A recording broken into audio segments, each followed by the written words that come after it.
I never thought I'd be writing this, but here I am. 5 years ago, my life changed forever because of a lie my sister told. I'm Mark, 25M, and this is the story of how my sister Zoe, 29F, accused me of stealing her wedding fund, causing my entire family to disown me.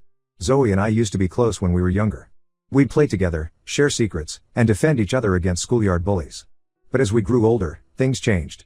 Zoe became more distant, focused on her social life and popularity. I was always the quieter one, preferring to spend time with a small group of friends or lose myself in books and video games. Our parents, Mom, 52F, and Dad, 54M, always tried to treat us equally, but it was clear that Zoe was their golden child. She excelled in school, was captain of the cheerleading squad, and seemed to breeze through life with ease. I, on the other hand, struggled with anxiety and found it hard to live up to their expectations. Despite our differences, I still cared about Zoe. When she announced her engagement to her boyfriend Tom, 30M, 3 years ago, I was genuinely happy for her. Our parents were overjoyed and immediately started planning for the wedding. They set up a special savings account, what they called the wedding fund, to help Zoe have her dream wedding. For 2 years, our parents put money into this fund.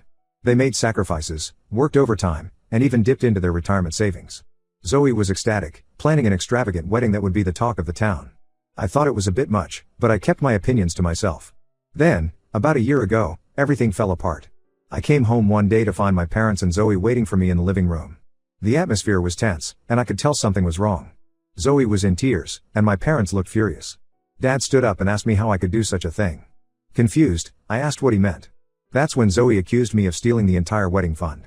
She claimed she had seen me sneaking into our parents' room, where they kept important documents, and that large sums of money had been disappearing from the account over the past few months. I was shocked. I hadn't done anything of the sort, and I told them so. But Zoe kept crying, saying she had proof. She showed them bank statements with withdrawals that coincided with times I had been home alone. She even had a grainy video from her phone that showed someone who looked like me entering our parents' room. I tried to explain that it wasn't me, that I would never steal from my family. But they wouldn't listen. Mom was sobbing, asking how I could betray them like this. Dad was shouting, calling me a thief and a disgrace to the family. Zoe just sat there, tears streaming down her face, looking at me with what seemed like a mixture of anger and pity. I begged them to believe me, to give me a chance to prove my innocence. But their minds were made up. Dad told me to pack my things and leave. He said I was no longer welcome in their home or their lives. Mom couldn't even look at me as I pleaded with her to reconsider. With nowhere else to go, I packed a bag and left that night. I crashed on a friend's couch for a few weeks, trying to figure out what to do next. I was devastated, not just because I had lost my family, but because they had so easily believed I was capable of such a horrible act. Over the next year, I struggled to rebuild my life. I found a small apartment and a job at a local bookstore. It wasn't much, but it was something. I tried reaching out to my family several times, sending emails and leaving voicemails, but they never responded. It was like I had ceased to exist in their world. The hardest part was the isolation. I lost touch with most of my extended family and old friends. Everyone seemed to believe Zoe's story, and no one wanted anything to do with me. I felt alone and abandoned, questioning everything I thought I knew about myself and my family. I threw myself into work and started taking online classes, trying to distract myself from the pain. I made a few new friends at the bookstore, but I was always guarded, afraid to let anyone get too close. The fear of being betrayed again was always there, lurking in the back of my mind. Last week, out of the blue, I received an email from my dad. My heart raced as I opened it, not sure what to expect. What I read left me stunned. Dad said that Zoe had confessed to lying about the stolen wedding fund. Apparently, she had been the one taking the money all along, using it to fund a lavish lifestyle with her friends and secretly pay off debts she had accumulated. The truth had come out when Zoe's fiancé Tom discovered her deception. He had found receipts for expensive purchases and confronted her about it. Unable to keep up the lie any longer, Zoe broke down and admitted everything to Tom and our parents. Dad's email was full of apologies. He said they were devastated by what Zoe had done and how they had treated me. He begged for my forgiveness and asked if we could meet to talk things over. Mom had apparently been crying for days, overcome with guilt for not believing her own son. I sat there, staring at the screen, a whirlwind of emotions coursing through me. Relief that the truth was finally out. Anger at Zoe for her betrayal and at my parents for their lack of faith in me. Sadness for the years of family life I had lost. And a small, traitorous spark of hope that maybe, just maybe, I could have my family back. But I don't know if I can forgive them. The pain of being cast aside so easily, of having my character questioned and my life upended, it's not something I can just forget. Part of me wants to ignore the email, to let them feel the same rejection and isolation I've felt for the past year. Another part of me is curious. What would happen if I met with them? Would they truly understand the depth of hurt they've caused? Could we ever rebuild the trust that's been so thoroughly shattered? I haven't responded to the email yet. I'm torn between the desire for closure and the fear of being hurt again. The life I've built for myself over the past year is small, but it's mine. Do I risk it all for the chance to reconnect with the family that threw me away? I don't know what to do. Should I meet with them? Try to rebuild our relationship? Or should I close this chapter of my life for good and move forward on my own? Update 1. It's been a week since my last post, and a lot has happened. First, I want to thank everyone for their support and advice. Reading your comments helped me gain perspective and gave me the courage to face this situation. After much consideration, I decided to respond to my dad's email. I told him I was willing to meet, but on my terms. I suggested a neutral location, a small cafe near my apartment, and made it clear that this meeting was not a guarantee of forgiveness or reconciliation. The meeting was set for last Saturday. I arrived early, my stomach in knots. As I sat there, sipping a coffee that tasted like cardboard, I saw them walk in, Mom, Dad, and to my surprise, Zoe. The moment they saw me, Mom burst into tears. Dad looked older than I remembered, his face lined with worry and guilt. Zoe couldn't meet my eyes, staring at the floor as they approached my table. We sat in awkward silence for a few moments before Dad cleared his throat and began to speak. He apologized again, his voice breaking as he described the regret and shame they'd been living with since discovering the truth. Mom reached out as if to touch my hand, but stopped short, unsure if the gesture would be welcome. Then Zoe spoke. She looked up at me, her eyes red-rimmed and filled with tears. She confessed everything, how she had been secretly struggling with a shopping addiction, racking up credit card debt she couldn't pay. She said she had panicked when Tom started talking about managing their finances together after the wedding. In a moment of desperation, she had come up with the plan to frame me for stealing the wedding fund. She described how she had manipulated the bank statements, used her amateur video editing skills to create the fake footage, and played on our parents' trust in her to sell the lie. As she spoke, I felt a mix of anger, pity, and disgust wash over me. When Zoe finished her confession, she broke down completely. Between sobs, she begged for my forgiveness, saying she knew she didn't deserve it, but that she would spend the rest of her life trying to make amends if I gave her the chance. I sat there, taking it all in. Part of me wanted to lash out, to make them feel even a fraction of the pain and loneliness I'd experienced over the past year. But mostly, I felt tired. Tired of carrying the weight of their betrayal, tired of being angry. I told them I needed time. That while I appreciated their apologies and explanations, trust isn't rebuilt in a day. I explained how their actions had affected me, the struggle to find housing and work, the loss of friends and family, the constant doubt and fear that had become my companions. Dad nodded, saying they understood and would respect whatever decision I made. Mom, still crying softly, asked if there was anything they could do to help make things right. I told them the best thing they could do right now was to give me space to process everything. As we were about to leave, Zoe handed me an envelope. Inside was a check for the full amount of the wedding fund, plus interest. She said it was the least she could do, though she knew it couldn't begin to make up for what she'd done. I left that meeting feeling drained but somehow lighter. The truth was out, and for the first time in a year, I felt like I could breathe freely again. But I'm still unsure about the future of my relationship with my family. I've decided to take some time for myself. I'm using part of the money Zoe returned to book a short trip, somewhere I can clear my head and think about what I want moving forward. I've told my family not to contact me for a while, that I'll reach out when I'm ready. As I pack for my trip, I find myself wondering, is it possible to forgive such a deep betrayal? Can a family torn apart by lies ever truly heal? I don't have the answers yet, but I hope this time away will help me find them. Update 2. It's been a month since my last update, and I've had time to reflect on everything that's happened.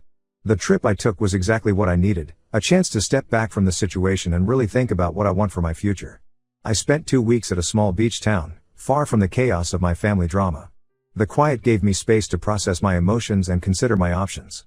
I journaled, walked on the beach, and for the first time in a long time, I felt at peace.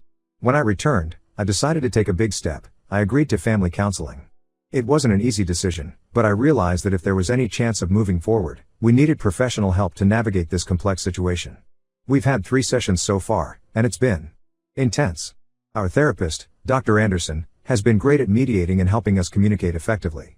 She's pushed us to dig deep into the root causes of our family dynamics. One of the most revealing sessions was when we discussed the golden child/scapegoat dynamic that had existed between Zoe and me for years. My parents were shocked to realize how their behavior had contributed to this unhealthy pattern. Zoe broke down when she admitted that part of her resentment towards me stemmed from the pressure she felt to maintain her perfect image. Dr. Anderson has also been helping me work through my trust issues. She's encouraged me to express my feelings openly, which has been both terrifying and liberating. I've been able to tell my family exactly how their actions affected me, without filter or fear of repercussion. The hardest part has been rebuilding my relationship with Zoe. While I understand now that her actions came from a place of desperation and deep-seated insecurity, the hurt she caused is still very real.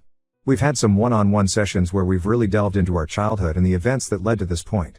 It's been painful, but also oddly cathartic. My parents have been making efforts to make amends. They've respected my boundaries and have been actively working on changing their behavior in therapy. Dad has been opening up about his own struggles with living up to his parents' expectations, which has helped me understand his perspective a bit better. Mom has been the most proactive in trying to rebuild our relationship. She's been sending me texts every few days, not pushing for responses but just letting me know she's thinking of me. Last week, she dropped off a care package at my apartment. It was filled with my favorite snacks from childhood and a heartfelt letter expressing her regret and hopes for our future. As for Zoe, she started seeing a therapist to work on her shopping addiction and the underlying issues that led to her destructive behavior. She's also been volunteering at a local community center as part of her effort to make amends. While I'm not ready to fully trust her again, I can see that she's genuinely trying to change. I'm still taking things day by day. Some days are better than others. There are moments when the old anger and hurt resurface, and I have to remind myself that healing is a process. But I can say that I'm cautiously optimistic about the future of my family relationships. I've also been focusing on my own personal growth. I've started taking some photography classes, something I've always been interested in but never pursued. It's been a great outlet and has helped me regain some of the confidence I lost during this ordeal. While we still have a long way to go, I feel like we're moving in the right direction. I'm learning that forgiveness doesn't mean forgetting or excusing what happened, but rather choosing to release the anger and move forward. It's not easy, but I'm committed to the process. Thank you all for your support throughout this journey. Your words of encouragement have meant more than you know. Update 3, it's been 6 months since my last update, and I wanted to share how things have progressed. The journey hasn't been easy, but I can honestly say that I'm in a much better place now than I was a year ago. We've continued with family therapy, though we've reduced the frequency to twice a month. Dr. Anderson has been instrumental in helping us navigate the complex emotions and rebuild trust. One of the most significant breakthroughs came when my parents finally understood the depth of the trauma their actions had caused me. Seeing them truly grasp the impact of their betrayal was a turning point in our healing process. My relationship with Zoe has seen the most dramatic change. While I don't think we'll ever be as close as we were as children, we've managed to forge a new, more mature relationship. Zoe has stuck with her therapy and has made real progress with her addiction. She's been sober from shopping for 4 months now and has started a support group for others struggling with similar issues. Last month, Zoe approached me with an idea. She wanted to use her experience to help others and asked if I would be willing to join her in starting a nonprofit organization focused on financial literacy and addiction support for young adults. At first, I was hesitant, but after giving it some thought, I agreed. Working on this project together has given us a chance to rebuild our bond in a positive way. My relationship is slowly improving with my parents. They've shown consistent effort in respecting my boundaries and have been working on their own issues in individual therapy. Dad has opened up about his struggles with expressing emotions, and Mom has been addressing her tendency to enable Zoe's behavior. I've had dinner with them a few times, and while it's still a bit awkward, it's getting easier. Last week, Dad and I even went fishing together, something we used to do when I was younger. It was nice to spend time together without the pressure of addressing our past issues. I've also started dating again. I met someone, Lisa, 27F, at a photography exhibition. She knows about my family history, and her support and understanding have been incredible. It's early days, but I'm cautiously optimistic about where this relationship might go. Looking back on the past year and a half, I'm amazed at how much has changed. The betrayal I experienced was painful beyond words, but it also forced me to confront issues in my family that had been simmering beneath the surface for years. While I would never wish to go through such an ordeal again, I can acknowledge that it has led to growth and healing that might not have happened otherwise. Thank you all for being part of this journey with me. Your support and advice have been invaluable. While my story isn't over, I feel like I've closed a chapter and am ready to write the next one. I'm looking forward to seeing what the future holds, both for me personally and for my evolving relationships with my family. As I end this update, I want to leave you with this thought: sometimes the deepest wounds can lead to the most profound healing. It's not easy, and it's certainly not guaranteed, but with effort, patience, and the right support, it is possible to rebuild what once seemed irreparably broken.